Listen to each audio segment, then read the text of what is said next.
Welcome everyone. I'm absolutely delighted to welcome you to this summary talk about the first module on our BA Honours Child and Family Mental Health and Health and Wellbeing Pathway degree. So I'm going to be talking to you a little bit about CE1F7, which is our Foundations of Wellbeing module. This module takes place in term 1, right at the start of the academic year. So what will we do in this talk? I'll give you a bit of an introduction in terms of who I am as module leader. We'll look at how this module specifically aligns with the degree as a whole. That's really, really important. How does it all align and how do all the pieces fit together? We'll look at the module aims and intentions. What are we driving towards with this module? What's its driving force and how can we work collectively as we journey through it? We'll have a bit of a whistle-stop tour of some of the things we might cover in our sort of outlined syllabus. You will know from the beginning of every single module that you do what's coming up with the assessment, because we know it's really important for our learners to know what they're working towards and have time to carve out their submission in due course.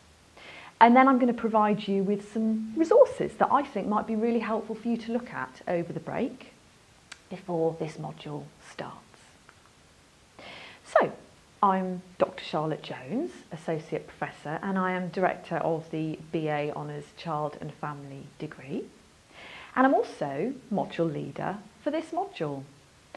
My interests span really across early childhood, mental health and wellbeing, and family support. And it's the skills and expertise that I have in this area that I look forward to bringing to this module with you. So, I mentioned a second ago about course and module alignment. It's really important that every module on our degree aligns with the overall course intentions. So let's see what that means for this module. So, what's this module about in summary? Well, it's about supporting your individual academic and professional wellbeing. So looking at the kind of professional at the heart of everyday practice.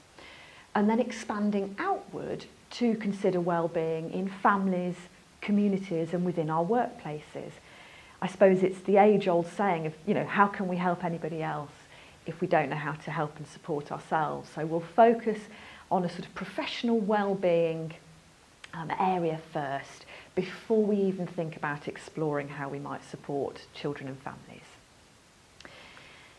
So the course, the whole degree, has its own learning outcomes, and you'll see that every module that you do each term has its own learning outcomes.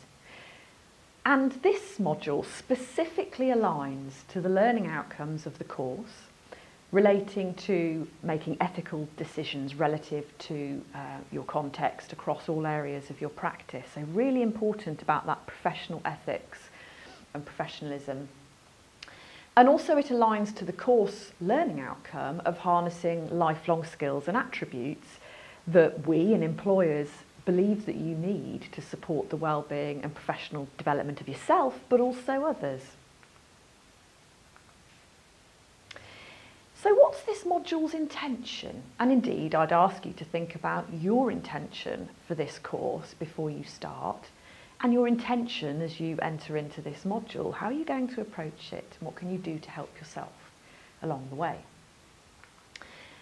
So the module's intention, which is very much connected to its learning outcomes that I'll show you in a minute, is to develop your understanding of wellbeing within professional and academic contexts, but also to nurture the skills that we and employers believe are absolutely necessary for the sustenance of wellbeing to promote healthy learning environments. So as I've said, it's about the skills that are needed within the workforce, and so you can be reassured that this module and indeed this degree has been constructed with employers' priorities and what we know is important in best practice. And we will nurture those skills as you progress throughout this module. Great starting point. Okay, so I keep talking about learning outcomes. So what are the learning outcomes for this module? to outline key wellbeing factors and the challenges of managing it in occupational contexts and academic contexts, to reflect upon the skills, knowledge and behaviours that are needed to flourish within academic and workplace contexts, to explain why a holistic ecosystems approach to wellbeing is beneficial. Kind of goes back to what I was saying before about the sort of inner, this bit here, the individual professional wellbeing, before we then expand outward to support children and families. And the final learning outcome is to create a personalised development planner, complete with professional, academic and personal goals. And that planner will journey with you throughout your degree experience, and you'll pick it up as part of assessment every now and then. You'll meet with your personal tutor and talk it through, and that will be a treasure trove of professional, academic, personal expertise and skills that you will then display and celebrate with your employer. So, let's look at some of the things we might cover. Within this module, we're going to obviously look at the foundations of wellbeing. It's kind of in the title. We'll look at key wellbeing factors within academic and professional contexts. We will consider the challenges of managing wellbeing at work, so within an occupational context. There's that word ecosystem again, look, the ecosystem of wellbeing. We'll look at how you build holistic strategies and networks for support within a professional and academic context. We'll consider professional ethics. You might recall from a few slides ago that I was talking about a course learning outcome relating to professional ethics, and here you can see it appearing on this module within the syllabus. We'll look at how you might build a professional identity. We think it's absolutely vital from the very moment you step foot on the course that we're nurturing your professional identity and supporting you to be the best that you can be and flourish within the workplace. And we will also explore lifelong academic and professional development, and that will appear within your assessments. So on that note, what's the assessment for this module? Some of you might recall from talking to me, which has been really lovely, that every module has 2 pieces of assessment, one halfway through and one at the end, so that you know, going on to every single module, the way the assessment's going to appear. You'll know when, you'll know what, how and why. No secrets, no jumping through hoops, very open in terms of our approach to assessment and support for you. Now let's just look at this little point up here, formative and summative. So again, for every module on your degree, you can expect to be supported to complete formative assessment and summative. Formative assessment are opportunities for you to tentatively submit work informally to us, perhaps via email, in draft form, and you will receive feedback to support you ready for your summative submission. Additionally, we might set you activities that we think are vital in helping you with the building blocks of assessment, if you like, so that by the time you get to summative assessment, which is your sort of formal submission, if you like, you're feeling confident and ready to submit. So we'll do formative and summative in every module that you do. So, I promised 2 pieces of assessment, and here they are. Assessment 1 is a presentation. We love to start degree programme assessment with a presentation, because although presentation skills may be particular areas that you think, oh gosh, I need development and support on that, that's absolutely fine. But what we really want to support you with in a very, very nurturing and gentle way is to collaborate, to talk to each other, to start to build your learning community. And we've seen this form of assessment in the very early stages of a degree work really well time and time again. So you're in good hands. So the presentation will support you to work collectively, almost like a little community of practice, if you like, with your peers on the degree. And you'll examine a contemporary workplace wellbeing issue. So something that we're going to share with you as a scenario. And you're going to work collectively as a little community of practice to problem solve from your different life experiences, your expertise. You're all coming with such a wealth of expertise. Let's utilise what you're coming with, your strengths. So you'll identify the key challenges in this case that we provide you with. And then you'll look at problem solving through, here it is again, a holistic ecosystems approach. And you'll share that approach in a very supportive presentation.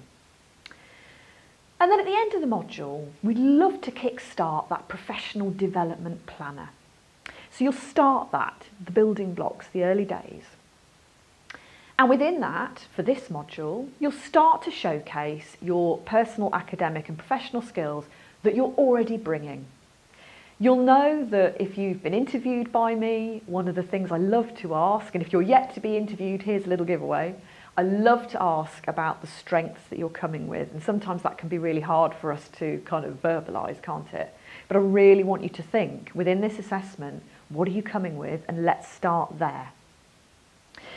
So, we'll look at identifying your learning and development needs during this module. We've got a wealth of academic and careers support within the university, and we'll speak to my colleagues within those different areas to really start to zoom in on what you need support with, and we will provide it along the way.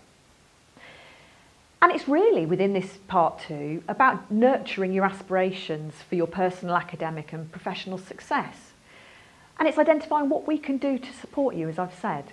So starting off the degree with a collaborative assessment where you're problem solving, working as a professional community with your peers. And then part 2 is showcasing what you're already coming with. It can be really daunting starting a degree, especially if you've been out of education for a while. And I want us to demystify that, to sort of step away from that and look at what you're coming with and showcase that. And so you'll end the module with a really fabulous sense of hopefully belonging to your community within the degree and our learning community with us as staff, but also a sense of what you're coming with and where you need to go and the help that you need along the way. So I did promise to share some resources with you, and this is totally optional and something nice for you to do. It may be that you're really keen to get going and reading and exploring before this module starts. So let's see what I've said here. It's worth noting that every time that I set you some activities, I'll tell you obviously what the activity is, but I'll tell you why it's really important for you to do it, and I will connect it to the learning outcomes that it relates to and how it's going to connect to different components of assessment. So let's have a look. Read, listen, do. Really important. So I'll set you some reading. Often it'll just be a chapter or a journal article.